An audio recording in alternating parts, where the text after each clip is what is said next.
सुप्रभात बच्चों, प्यारे बच्चों। आज हमारा विषय है संज्ञा। मेरे विचार से आप सब संज्ञा के बारे में सब जानते हैं।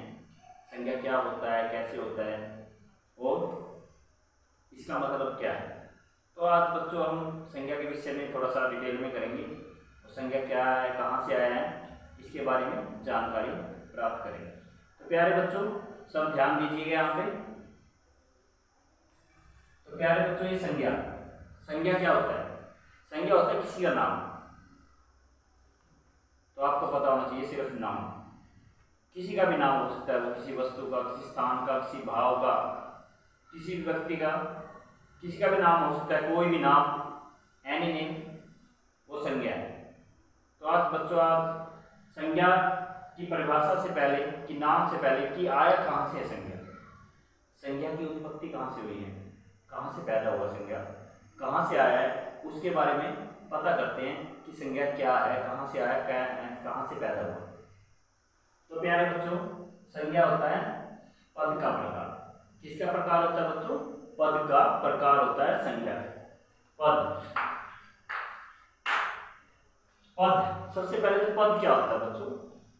पद क्या होता है? पद होता है कोई भी शब्द यानी शब्द। जैसे मोहन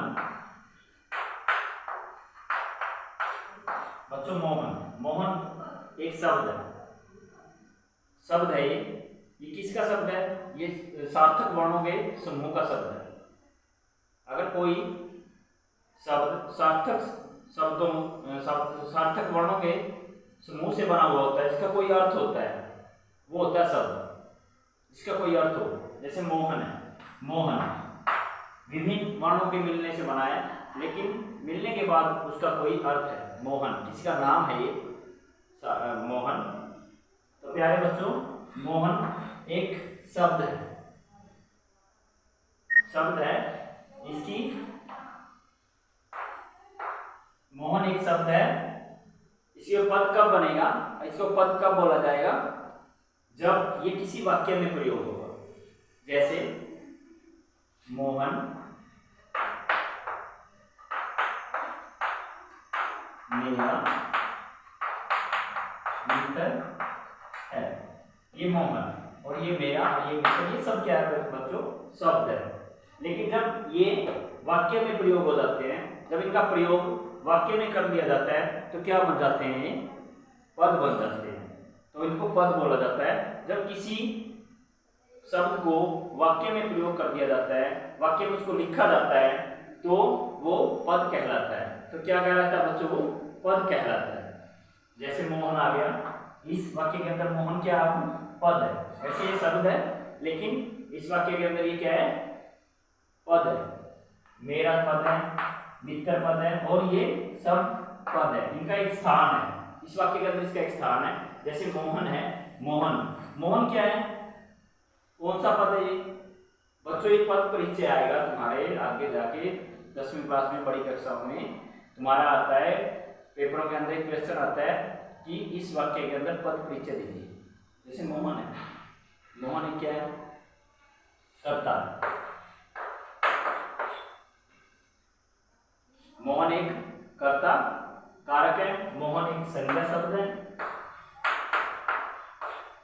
मोहन एक संज्ञा, मतलब मान लो ये इसका पद का परिचय है, इस पद का ये परिचय। आगे जाके तुम्हारा आगे ऐसे ही आएगा कि विभिन्न पदों के परिचय दीजिए। तो वही है ये पद।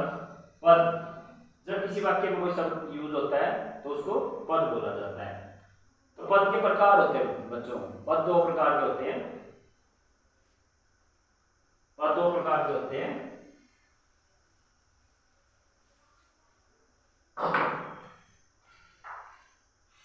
पद दो प्रकार के होते हैं।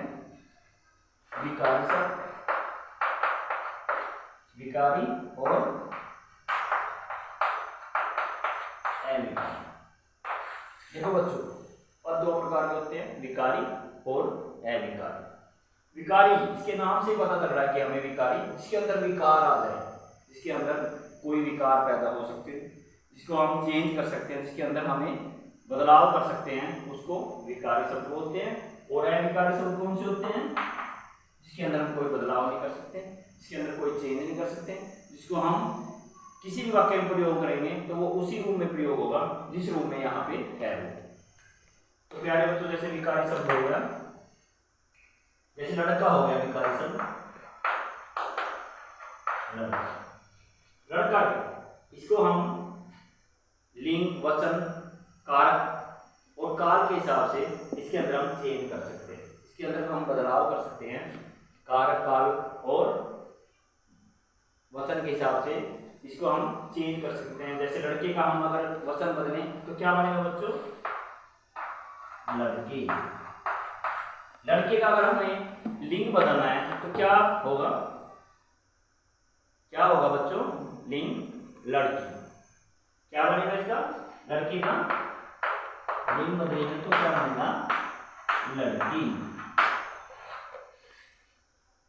तो प्यारे बच्चों, विकारी शब्द वो शब्द होते हैं जिसके अंदर हम कोई चेंज कर सकते हैं, जो वाक्य में काल, कारक और वचन के हिसाब से अपने आप चेंज हो जाता है। जैसे लड़का है, लड़के बन गया, लड़की, अब लड़की बन गया, इसका लिंग बदल दिया हमने। तो प्यारे बच्चों, लड़के और लड़की, इसका मतलब विकारी शब्द है।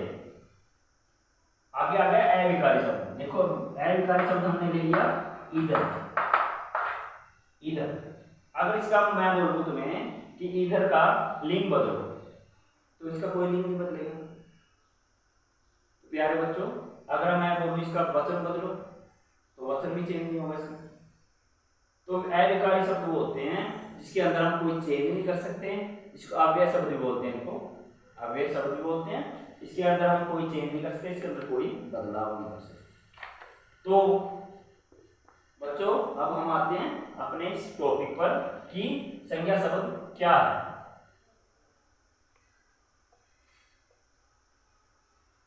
तो बच्चों विकारी शब्द कौन कौन से होते हैं? संज्ञा, सर्वनाम, क्रिया और विशेषण। तो बच्चों, संज्ञा शब्द पद का ही एक भाग है, पद का एक भाग है जिसको हम संज्ञा शब्द बोलते हैं। तो अब हम करेंगे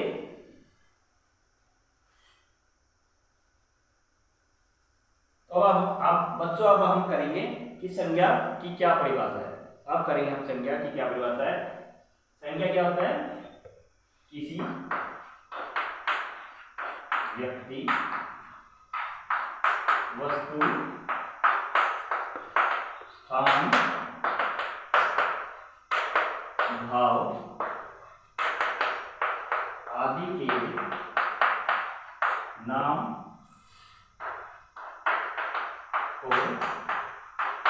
संज्ञा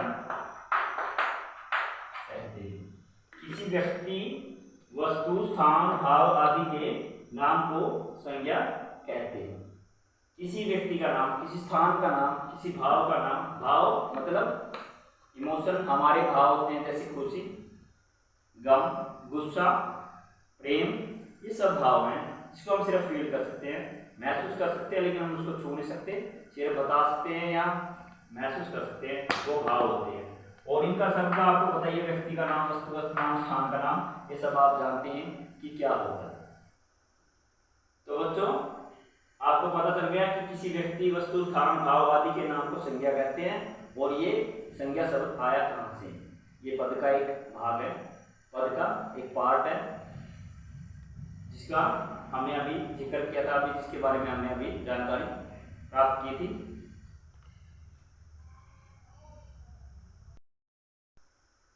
बच्चों, अब हम संज्ञा के कितने भेद हैं उनके बारे में जानकारी प्राप्त करेंगे कि संज्ञा के कितने भेद हैं। संज्ञा के 3 ही भेद हैं, व्यक्तिवाचक संज्ञा, जातिवाचक संज्ञा और भाववाचक संज्ञा। देखो बच्चों, अर्थ के आधार पर इन जो भेद होते हैं तो किसके आधार पे हैं? ये 3 प्रकार अर्थ के आधार पर।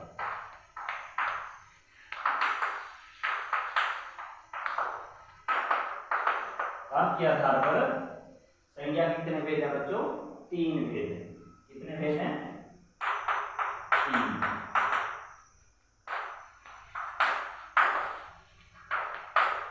कौन कौन से हैं? नंबर 1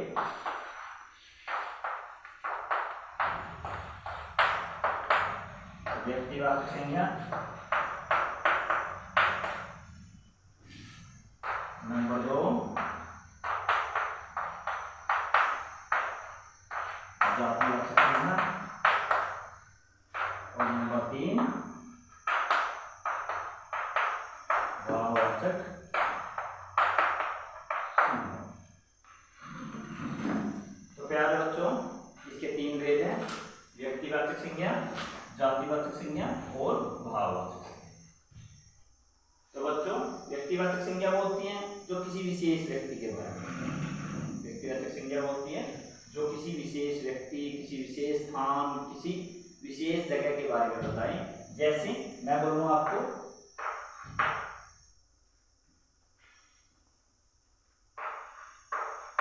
कैथल, मैंने बोला आपको कैथल, ये किसी विशेष स्थान का नाम है, ये सभी शहरों का नाम है, एक शहर का नाम है, लेकिन ये किसी विशेष शहर का नाम है कैथल। ये व्यक्तिवाचक संज्ञा में आएगा। जैसे मैंने बोल दिया आपको